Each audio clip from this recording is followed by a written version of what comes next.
Hello friends, welcome to another new video. তো রাজ্যের PG admission 2023-24 session already কিন্তু শুরু হয়ে গেছে, অর্থাৎ ফর্ম ফিল আপ প্রসেস শুরু হয়ে গেছে। এরই মধ্যে আমাদের সামনে উঠে আসছে বেশ কিছু গুরুত্বপূর্ণ তথ্য এবং অত্যন্ত সুখবর নিয়ে চলে আসছি প্রত্যেকটা স্টুডেন্টসদের জন্য যারা এবছর পিজি অ্যাডমিশন নিতে চলেছে।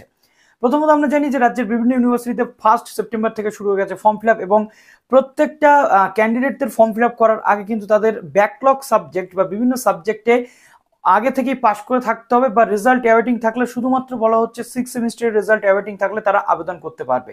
বাট নিয়ে চলে এলাম একটা সুখবর, যেখানে ইন্টারমিডিয়েট বা মিড সেমে যদি কারোর ব্যাকলগ থাকে তাহলেও কিন্তু সে আবেদন করতে পারবে। তার সাথে সাথে ক্যালকাটা ইউনিভার্সিটির এন্ট্রান্স সংক্রান্ত একটি তথ্য তোমাদের সঙ্গে শেয়ার করতে চলে এলাম।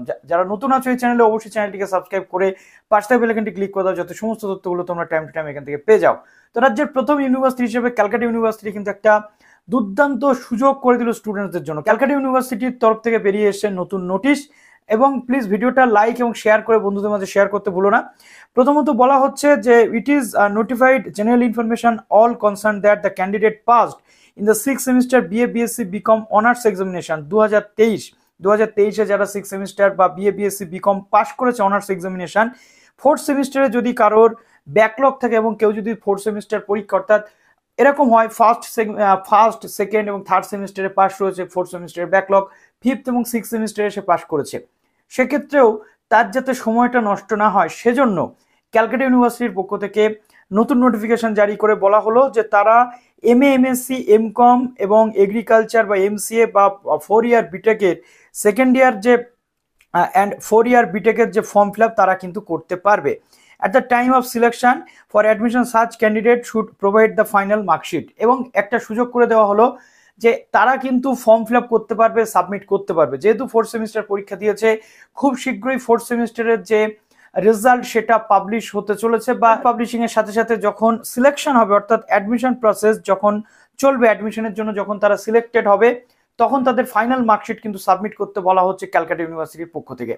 এটা একটা দারুণ সুযোগ, কেননা এই 4th সেমিস্টারের ক্যান্ডিডেটগুলোকে যদি এই সুযোগ না দেওয়া হতো ফর্ম ফিল আপে, তাহলে কিন্তু তারা 1 বছর করে তাদের অলমোস্ট লস হতো। কেননা 4th সেমিস্টারের রেজাল্ট বেরিয়ে যাওয়ার পর দেখা যাচ্ছে 1 মাস বা 10 দিন পরে রেজাল্ট পাবলিশ হলো, বাট স্টুডেন্টসগুলো সুযোগ পেল না ফর্ম ফিল আপের।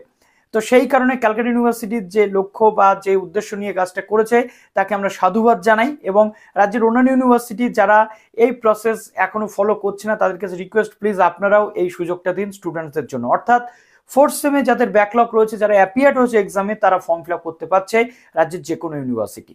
এবার আসা যাক, ক্যালকাটা ইউনিভার্সিটির পক্ষ থেকে এন্ট্রান্স টেস্টের কথা বলা হয়েছিল। কবে এন্ট্রান্স টেস্ট হবে তার নির্দিষ্ট কোনো গাইডলাইন বা তার নির্দিষ্ট কোনো ডেট এখনো কিন্তু ক্যালকাটা ইউনিভার্সিটির পক্ষ থেকে জানানো হয়নি।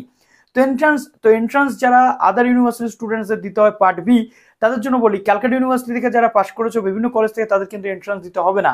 কাদের দিতে হবে? যারা আদার ইউনিভার্সিটি স্টুডেন্টস, তাদের বলবো যে ক্যালকাটা ইউনিভার্সিটিতে এন্ট্রান্সে মোটামুটি কিভাবে কি হতে পারে। প্রথমত সিলেবাস নিয়ে কথা বলা যাক। সিলেবাস যেটা হতে পারে সেটা হলো যে তোমরা তোমাদের গ্রাজুয়েশন লেভেলে যা যা পড়েছো, পুরো অনার্সের যে ব্যাপার সেটাই তোমাদের থাকবে সিলেবাস। অর্থাৎ MCQ টাইপের কোশ্চেন হয় এই সমস্ত এন্ট্রান্সে বেসিক্যালি। তো এন্ট্রান্সের ক্ষেত্রে MCQ টাইপের কোশ্চেন হওয়ার সম্ভাবনা রয়েছে, যদি ইউনিভার্সিটি খুব শীঘ্রই তার গাইডলাইন প্রকাশ করবে। তো পুরো অনার্সের যে পার্ট সেটা তোমাদের সিলেবাস থাকবে। দ্বিতীয়ত তোমাদের বলি, কিছু জেনারেল ইংলিশ, অর্থাৎ ইংলিশের কিছু প্রবলেম অ্যান্ড সলিউশন, তার সাথে সাথে তোমাদের জিকে থাকতে পারে এবং কারেন্ট অ্যাফেয়ার্স থাকতে পারে। প্রত্যেকে যারা এন্ট্রান্স দিতে চলেছো, ম্যাথ হোক বা কেমিস্ট্রি হোক, ফিজিক্স হোক বা তোমাদের ইংলিশ হোক, প্রত্যেকে নিজের নিজের সাবজেক্ট অনার্সের যে পার্টটা সেটা কমপ্লিট করে রাখতে হবে। তার সাথে সাথে তোমাদের জেনারেল ইংলিশ পড়ে থাকতে হবে, জিকে এবং কারেন্ট অ্যাফেয়ার্স, এই জিনিসগুলো কিন্তু তোমাদের দেখতে হবে। তবে একটা কথা বলে রাখি, অনেক ক্ষেত্রে এরকমটা হয়, যে ইউনিভার্সিটি এন্ট্রান্স নেয় তাদের যে ইউজি সিলেবাস বা অনার্সের যে বিভিন্ন যে কোর্সের সিলেবাসগুলো থাকে সাবজেক্ট ওয়াইজ, সেই সাবজেক্ট ওয়াইজের এন্ট্রান্সের জন্য কিন্তু ফলো আপ করা না। যেমন রবীন্দ্রভারতী ইউনিভার্সিটি যখন মিউজিক বা মাস্টার অফ ফাইন আর্টসের অ্যাডমিশন টেস্ট নেওয়া হয়, থিওরিতে কিন্তু রবীন্দ্রভারতী ইউনিভার্সিটির যে সিলেবাস সেটা কি ফলো আপ করানো হয়। তো আমি তোমাদের বলবো, তোমার ইউনিভার্সিটির অনার্সের সিলেবাসের পাশাপাশি ক্যালকাটা ইউনিভার্সিটির যে সিবিসিএস সিলেবাস ছিল, বিভিন্ন সাবজেক্ট ওয়াইজ তোমার যে সাবজেক্ট রয়েছে, তুমি কাইন্ডলি 1 থেকে 6 সেমিস্টার পর্যন্ত ক্যালকাটা ইউনিভার্সিটির যে সিলেবাস রয়েছে সেটা একটু ফলো আপ করে নেবে। আশা করছি এখান থেকে পুরো ডাউট তোমাদের ক্লিয়ার হয়ে গেল। তো অলমোস্ট মোটামুটি তোমাদের অনার্সের উপর থেকেই কিন্তু কোশ্চেন আসবে, সেটাকেই ফলো আপ করলে তোমরা অনায়াসে এন্ট্রান্সের জন্য প্রস্তুতি সম্পন্ন করে পরীক্ষা দিতে পারবে। চলো বেস্ট অফ লাক জানাচ্ছি প্রত্যেককে, ভালো থেকো সবাই, বেস্ট অফ লাক।